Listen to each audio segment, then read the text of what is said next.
There is little doubt that the weather can dramatically affect our mood. Many of us will have happy memories of time spent relaxing in a park on a bright and sunny day with the smell of freshly cut grass and the reassuring warmth of the sun on our skin. We can all remember a time we've ended up miserable and annoyed after getting soaked to the skin just trying to get to work on a grey and rainy day when we would much rather be dry and cosy on the sofa at home. But some extremes of climate and geography can have a far more dramatic impact on our physical and mental well-being than the occasional day of bad weather.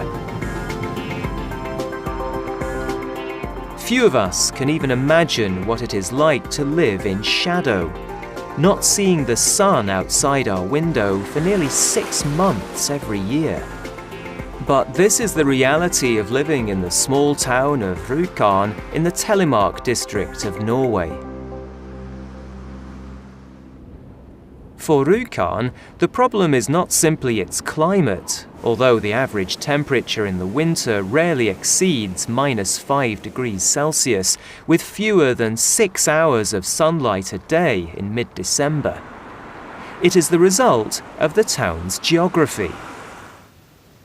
The town lies at the foot of one of the tallest mountains in southern Norway, the magnificent Gaustatoppen. On the high plateau above it, the tracks of a popular ski resort crisscross the brightly lit snow. While hidden deep down in the Vestfjord Valley, Rjukan's residents get used to being denied any more than a distant glimpse of the low winter sun for the long months between October and March. But ironically, the town owes its very existence to this seemingly uninviting location.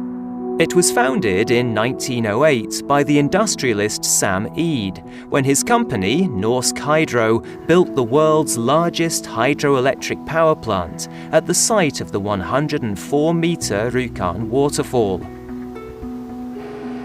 Today, while the original Vårmork power plant is now a museum and tourist attraction, the legacy of Sam Eade lives on in Rjukan. And curiously, it's not just for his industrial achievements that he's remembered. Eade understood the toll that living in the shadows for 6 months of the year had on the people of Rjukan. As early as 1913, he came up with the idea of using mirrors on the mountaintops to reflect sun down into the town. But he had neither the resources nor the technology to put this plan into action. Instead, in 1928, Norsk Hydro paid for the construction of a cable car that could take the town's residents up out of the shadows to enjoy some much-needed sunlight. And that's how it used to be for the people of Rjukan. If you wanted to feel the warmth of the winter sun on your face, you had to leave the town.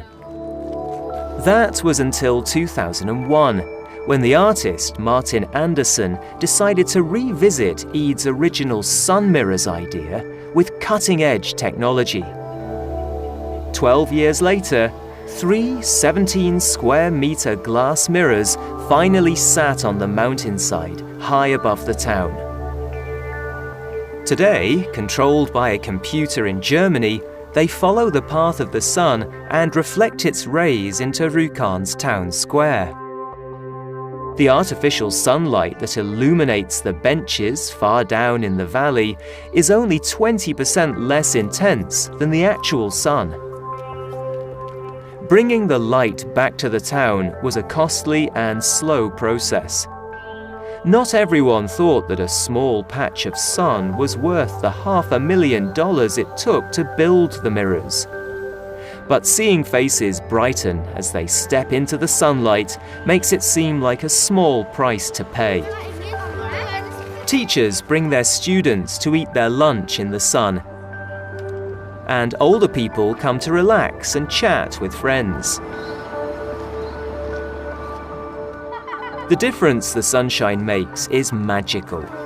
It brings people together, and it makes them smile. The residents of Rjukan no longer have to spend the winter in shadows, waiting impatiently for the sun to return. And it's clear that they're all enjoying getting used to their new place in the sun.